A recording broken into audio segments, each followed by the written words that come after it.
Hi, this is CC Cycle 1. My name is Rebecca Skillen, and let's get down to what worked, what didn't in week 23 of CC Cycle 1. Hi, Mabel. And hi, Lucky. Oh, he's sitting down. Lucky. Here, I think he's tired. But this is our new addition to our household. Hey, buddy. Hi. Hey, bud.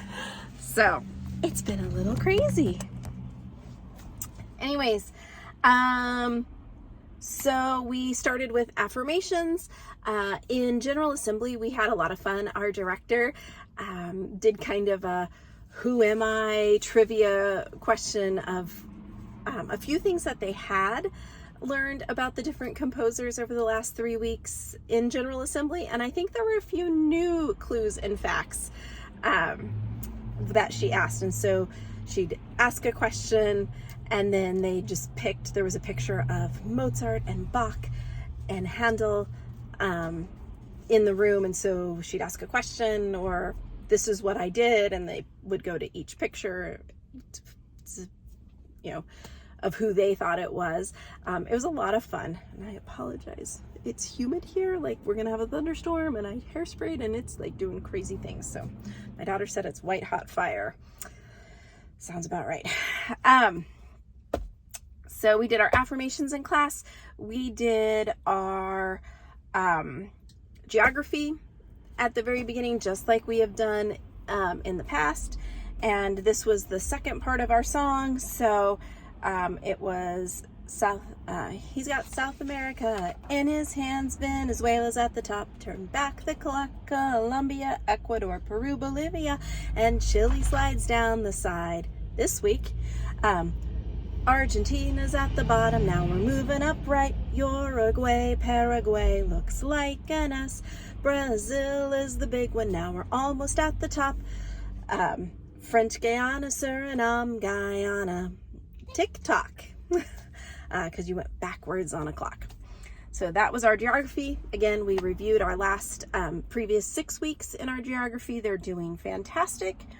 I also grabbed the Liberation of South America history card because it was our history sentence today as well. And so we did just a quick little one verse of our history sentence while we were at our tables, because I said San Martin of Argentina, find Argentina, O'Higgins of Chile, find Chile, and Bolivar of Venezuela. And so we just kind of made a connection of geography and our history together for this week. At that point, we did our review of our English. So it was middle of the helping verbs, and they just sang the whole helping verb song. Then we started the linking verb song. And then it was a linking verb makes an assertion by joining two words. A linking verb makes an assertion by joining two words. Feel, become, remain, taste, seem, appear, look, sound, seem, appear, look, sound, seem, appear, look, and sound. And then we said it a couple more times to get that 7 times in. I had my agility ladder out today for math, and I don't know what the correct term of this chant is.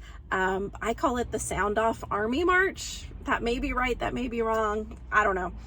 But we looked over the distributive law, made sure that they knew what we were looking at. And then as we got in a line and we marched through the agility ladder, so it's A open parentheses,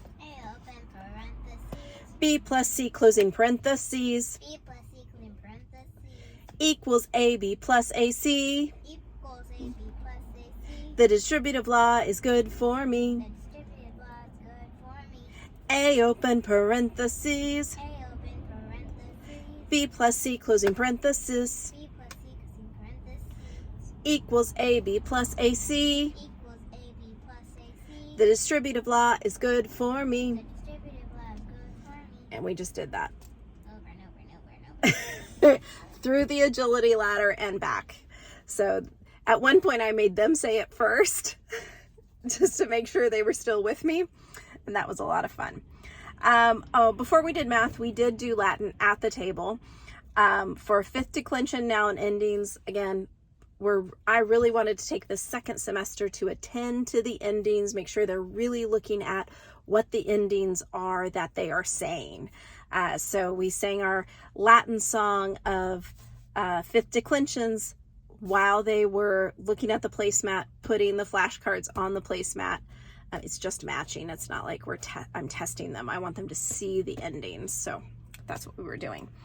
Back at my board, which is away from the table, we did the what are some types of clouds. I really love the app, and of course I'm not giving them the app, but I did screenshot the pictures of the clouds on the app. And so first I said, what are some types of clouds? Some types of clouds are cumulonimbus, cirrus, stratus, cumulus, stratocumulus. We said that a couple times just to get the pronunciation of the words down. So we were looking at them, and then it's my director put this to the song Ring Around the Rosie.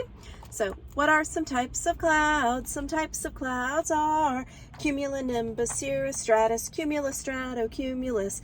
And after they had it down a couple times, then we went as fast as we could. So that's how we got our 7 times in. History, again, we sat down and did our history sentence, and that was it. After we got through it a couple times, we did stand up because we had to lunge. They fought. They had fun with that. Timeline, we did do hide and seek. My daughter and one of her friends hid the cards. We didn't lose any. I did a modified version of hide and seek.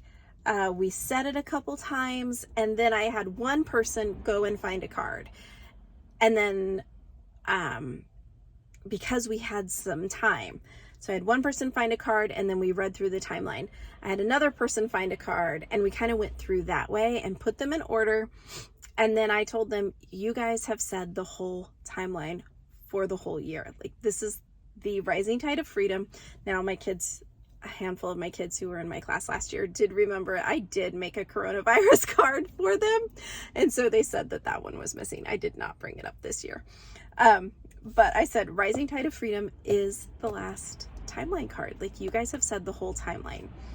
I said, and for some of my kids who have not been in CC before, I said, next week we're going to go through in order the presidents. I do not expect you to have that memorized before we come to class. If it's something that you're interested in, you can look at it, but I just want to let you know that you have said the whole timeline. And that was pretty exciting. At least to me it is. So that was our new grammar. For science, my director was using I believe it's called Cornerstone Supply. So we did that through just studying the rocks. I really liked this week. Maybe it's because after 3 weeks I've kind of figured it out. But anyways, that was a lot of fun.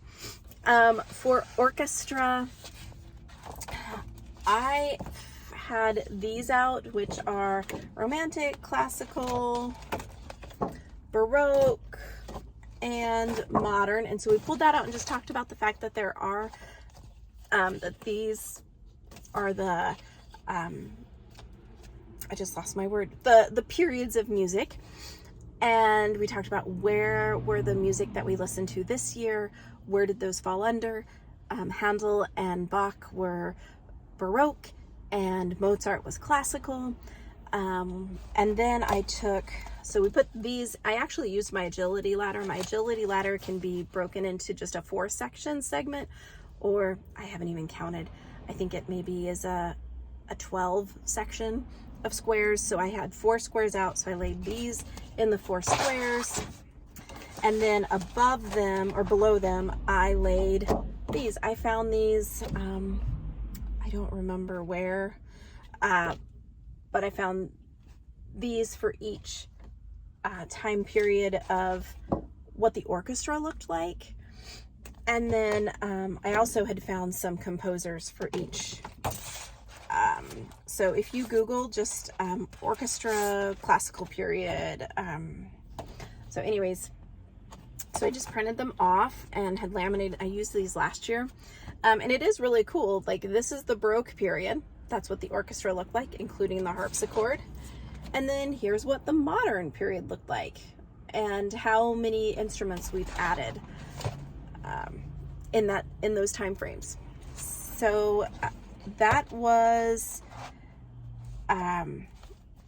part of orchestra. I did forget I had them sing the orchestra song at the beginning, and played them. I did not show them, but just played them the orchestra song from a favorite link that I have that I posted in the Tutors Facebook page of a man who sings all the parts at the same time. You can find, pick whichever one's your favorite, just so that they heard the orchestra song in a different way than how it's played on the CD.